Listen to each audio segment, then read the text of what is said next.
Good morning, happy Sunday. Welcome back to KXAN Live. I'm your anchor Esmeralda Zamora, and today we have our first morning weather Q&A with meteorologist Rich Segal. Rich, how are you doing this morning? It's a good morning. It is. We had no ice today. We had no freezing temperatures this morning. We're heading to warmer air later on today and all through the upcoming week, which we'll talk about at 10 o'clock. The rain is still kind of lingering around. It's a little misty. But eventually that will give way to sunshine later on this afternoon. Yeah, so we do have our Q&A with you today this morning, and we have a lot of questions regarding spring and the freezes. Let's go ahead and jump right into it. Our first question is, you mentioned ice accretion. How do you say that? Accretion? You said it right. Accretion during your newscast yesterday. Didn't you mean accumulation? No, we were talking about accretion. Accretion and accumulation are not the same thing. Accretion, as we see on my graphic here, accretion is the process. It's the process that occurs when ice forms on a surface, or as we saw and yet in some of the area yesterday on the roads. We had a flyover that got closed down in Mustang Ridge. Now, this is obviously due to the onset of freezing rain, freezing drizzle. So that's accretion. It's the process of the ice forming.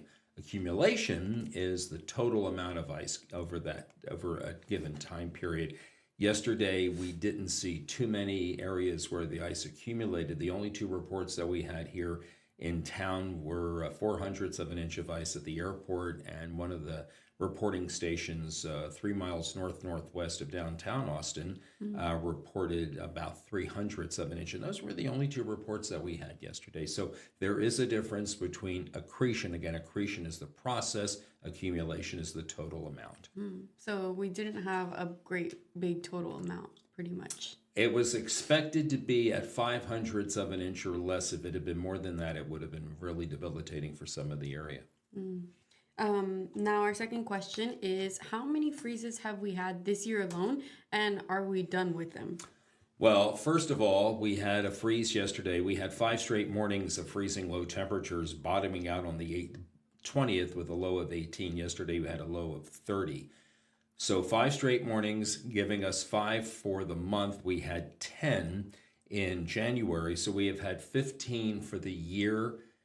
And none of those, by the way, in December. Our lowest temperature in December was 34. In a normal year, we have 12 of these such days, so we have gone over it. So the question is, are we due for any more? If we go by numbers that we saw last year, then the answer would be no, because the lowest temperature we had in March of last year was 34. The bottom line really typifies what many of us in the office were thinking, is that hopefully we are done with that. And I think so. I think that we won't see as many, if any. Well, we certainly don't look like we're going to see any more Arctic outbreaks. Now, we may have some Canadian fronts that come on through as we start seeing more and more of them as getting into the start of the meteorological spring season on March the 1st. But we feel like we are done with those Arctic air masses that just linger, and they just make it so uncomfortable to be outside at all. So I'm going to go out on a limb and suggest that we are done with killer freezes like we have seen, but we may have temperatures that do drop into the 30s. We will tomorrow morning. But I think any of these hard freezes, I'm hoping that we are done with them, and that will lead into the next question. Yeah, I mean, these 30-degree temperatures are fine, but when I woke up going to work last week and it was 19 degrees, it was not enjoyable. No, it's not. And especially when there's the north wind or the northwest wind or the northeast wind, it just makes it so difficult to you even want to venture from your home to your car, unless of course you're fortunate enough to have a garage. But even then, you can't turn your car and your heater on in the garage just yet. That's true. Our next question is, what can I start planting for spring? Kristen and I talked about how you can prepare your vegetable and flower gardens for the spring season, things that we had some tips on last week. Obviously, there are so many things that you can plant, and I took this off of my friend John Dromgool's webpage, The Natural Gardener, and some things that it says of the many things that you can plant are things like peas and greens, the bush and the pole beans, and maybe even the lima beans too. Eggplant, peppers, and my favorite, tomatoes. And then some of the plants and flowers that you can start planting in your spring gardens are azaleas and the cherry blossoms and the tulips. And we also talked about last week how you can start pruning your roses back and getting your gardens ready for this. Get rid of dead brush, get rid of anything that you don't need. Tidy it up and make it very easy and just very easy to plant. And I would suggest that you visit the Weekend Gardener either on his website. This is John Dromgoole, a guy that gives us a Weekend Gardener segment before the top of the hour on Saturdays and Sundays Saturdays on KXAN News Today. So I would suggest a visit to him because his place is loaded with good stuff, and he is a fountain of information when it comes to planning and what to plant, what not to plant, and things like that.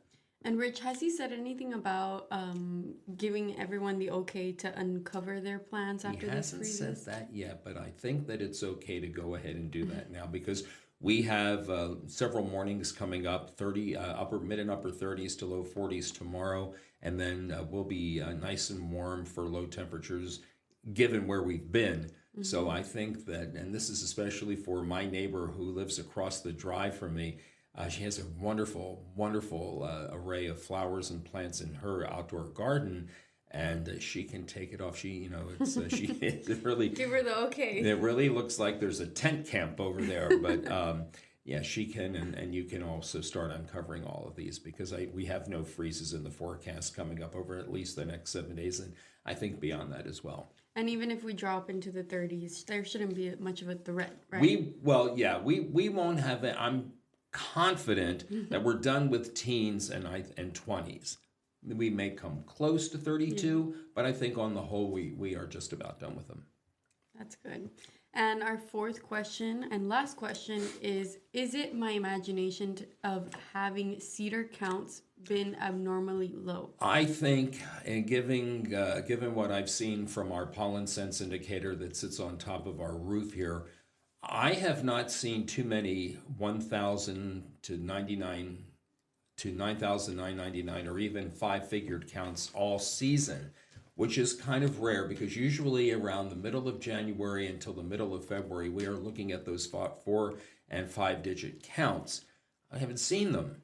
And, we saw a few in triple digits. Now, I have been monitoring other air sensors across the region, and while we have had some high to very high counts, we haven't had a whole lot of them. So you can't really call it a tame cedar season because people who suffer from cedar are suffering no matter whether the count is 10 or whether the count is 100 or whether the count is 1,000. Whether you just suffer. But I have not seen those obnoxiously high numbers that I have seen in the past. And so I won't call it a tame season. I will just say that the numbers don't reflect what we have seen in the past. And we're still a few weeks away from the cedar season really starting to end. Usually we're going to see it during the early part of March, and we'll be happy for that. But of course, once the cedar season ends, then the next dreaded pollen to start affecting people will be the oak. We haven't seen it yet. And glad hopefully it's not it'll be a here while. too early like cedar was, but it is a struggle out there, especially during the rain. I feel like my allergies tend to flare up when it's raining, and then you have all the pollen counts. Yeah. It's a struggle. Well, we do have your article that you published yesterday, right? Okay. It's titled "Drop in Overall Number of Freezing Low Temperatures." Yes. So if anyone is interested in taking a look at that, it's on our homepage. It's now. We did this in conjunction with our partners at Climate Central who have come up with some data looking at the number of freezing morning low temperatures are less, although you really couldn't tell that by what we had last week, but realistically they are lower in number than they were back in the 1970s, and we talk about that.